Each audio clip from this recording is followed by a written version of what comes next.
So part 2 is going to be removing the GFI module. It's fairly easy. You just need a wrench that will be size 3/4, and you're going to need to remove the tubes from here and here. You'll have to remove all the clips for the electronical stuff, and I just removed this entire bracket rather than taking out all the hex head it's holding this in. You can leave the bracket in.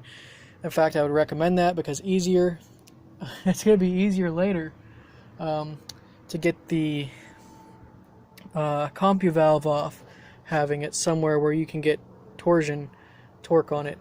So yep, that's off.